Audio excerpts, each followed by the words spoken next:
At this moment, she's one day out of Liverpool. Her destination, New York. Duly recorded on this ship's log is the sailing time, course to destination, weather conditions, temperature, longitude, and latitude. But what is never recorded in a log is the fear that washes over a deck like fog in ocean spray. Fear like the throbbing strokes of engine pistons, each like a heartbeat, parceling out every hour into breathless minutes of watching, waiting, and dreading. For the year is 1942, and this particular ship has lost its convoy. It travels alone like an aged, blind thing groping through the unfriendly dark, stalked by unseen periscopes of steel killers. Yes, the Queen of Glasgow is a frightened ship, and she carries with her a premonition of death.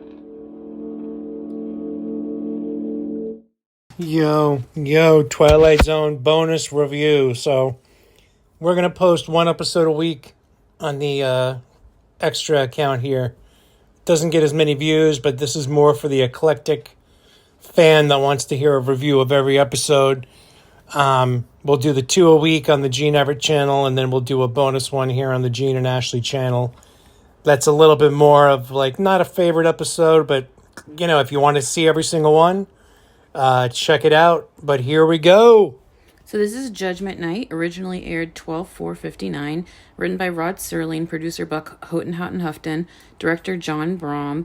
Cast: Lanza is Nehemiah Persoff, Captain Wilbur Ben Wright, First Officer Patrick McNee, Lieutenant Miller, James Francis, Mr. Potter, Hugh Sanders, Major Devereaux, Leslie Bradley, Barbara is Deidre Owens.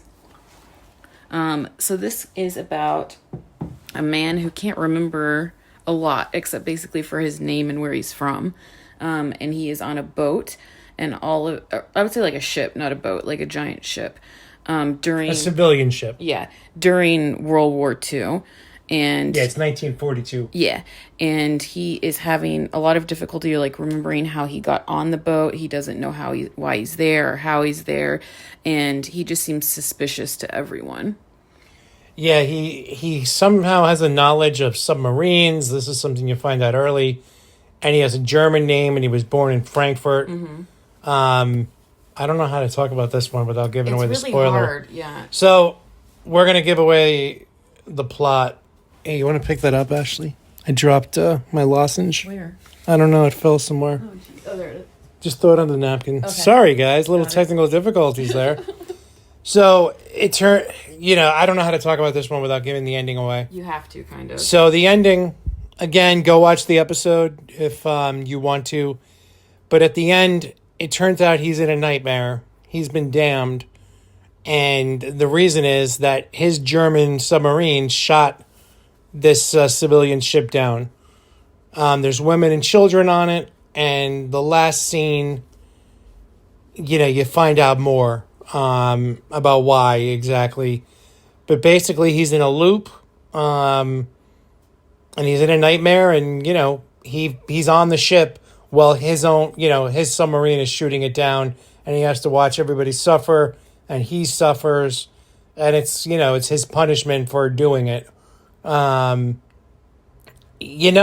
not a clunky episode. No. It's very serious. It's not clunky at all, but it just feels like it's kind of missing something entertainment wise. Yeah, I agree. The ending where it's like revealing the ending when the ship is being torpedoed down and everybody's dying is really creepy. It gives me mad claustrophobia when the woman is sticking her head out the window and there's like a fire and she's burning to death. And I mean, I'd say that's quality. It's supposed to be like that. Yeah, it like when the guy gets hit with the beam and he falls like down to his death. It's very realistic. It's very realistic. People are like trying to get into lifeboats and the lifeboat's breaking off the ship, and then like Carl Lanza, the main guy, it like falls into the ocean and is drowning. It's very claustrophobic, very scary, very like nightmarish. So you can see why somebody would not want to be reliving that, even though this is like what he is damned to it's do. basically hell for him. Yeah.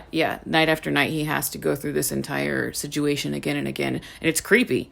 It's not a poorly written story. I would just say it's not as entertaining, I guess. Yeah, it's it's like when we are going through watching them, like this wasn't one like I was looking forward to rewatching. It's just not a favorite. Even though everything we just said sounds interesting. It just kind of feels, I don't want to say boring. Yeah, boring's not the word. Just not as entertaining. Yeah, not as entertaining. I'm going to give it a 5.5. It's it's not clunky, so I'm going to give it at least a 5. But yeah, it's just, to me, it feels like it's just missing something entertainment wise. Yeah. For the girls and the gays, there's a super hot dude at the end of the episode. He is basically the I don't know if he's the first mate of the ship or the first lieutenant, but he's on the German U-boat with Carl Lanza. He's super fly, and See what I got to deal with, people. he bumped it up to a 6.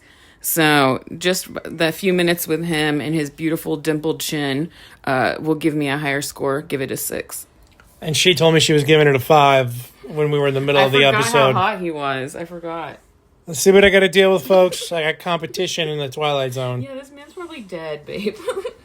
Or 90. Yeah, well, we're going to have to pick an episode with a hot chick coming Well, up. we have one coming up. Not really. She's in it for 2 seconds. She's not even in one of my top 5. Oh, I thought she was in your top 5. I mean, I guess. Wow. I just feel kind of insulted. Sure. Well, if I was in an episode, would it bring it up to a 9 at least? Oh, baby. It would put it at an 11. Yeah, well, as soon as we stop recording, she's going to be like 11 out of 100. All right, well, 5.5 for me, 6 for Ashley. Again, it's not a clunky episode. No. It's really not. Just, this is a rare episode that just wasn't super entertaining for me. And it seems like it was the same for Ashley. Yeah, I agree. I honestly can't pinpoint exactly what it is. Maybe it was just like too dragged out because he kept on saying how he couldn't remember everything. Like for the entire episode, she's like, I don't know what's going on. I can't remember anything. All I remember is my name. And it like kind of did that over and over again. Yeah. And, it alludes to the ending. Like, he has a Nazi German cap in his closet that one of the people finds. And he's like, oh, war souvenir? But, it becomes clear that something's off. Mm-hmm. And, it turns out because it's a nightmare, But, yeah, it probably could have been like a 15-minute, like, short, like, story kind of thing. So maybe it is a little drawn out. But, again, not clunky, a rare episode that, just isn't super entertaining. But definitely worth watching if you're doing a run through. Again, it's like Ashley said, it made her feel claustrophobic. It clearly has an effect, which is impressive for a 1959, television show. But that is the reason we're not giving it a great score. But we love you guys. We'll talk to you later. Peace. Bye.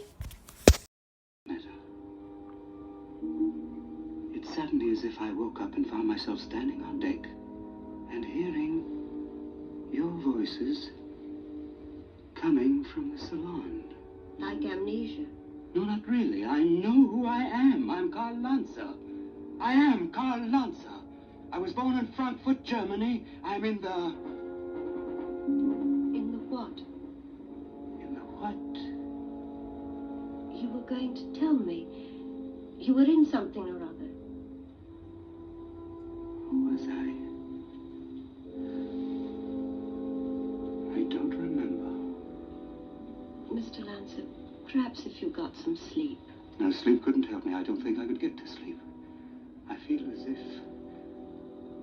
if I'm in a nightmare. It's so strange. I feel as if there's disaster out there. Doom. We are being stalked. I know we're being stalked. There's a sub out there, a U-boat. I know it's there. I know it. Mr. Lancer? I'm Lancer. The captain's compliments, sir. He wonders if you'd come with me to the bridge. He'd like to have a few words with you. Certainly. Will you follow me, please, sir?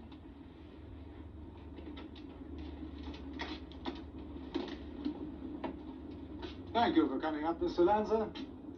I wonder if you'd mind answering a few questions. No, not at all. First of all, would you mind showing me your passport? My passport? Yes, if you don't mind. Just routine, sir. On our passenger manifest, it seems that your passport number was not put down.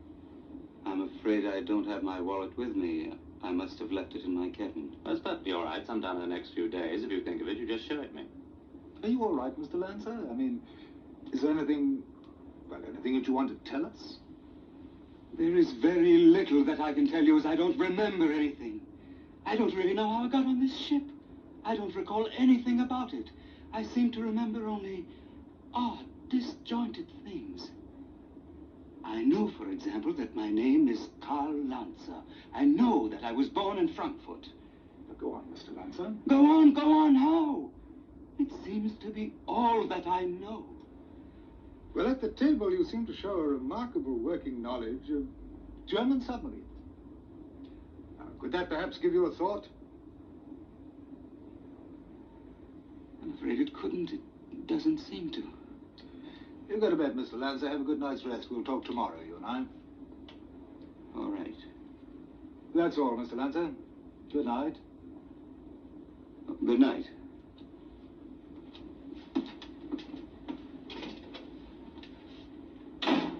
Odd. Very odd. I'd say that he bears watching. See that a steward is sent down to his cabin. I want to have a look at his passport. Right away, sir.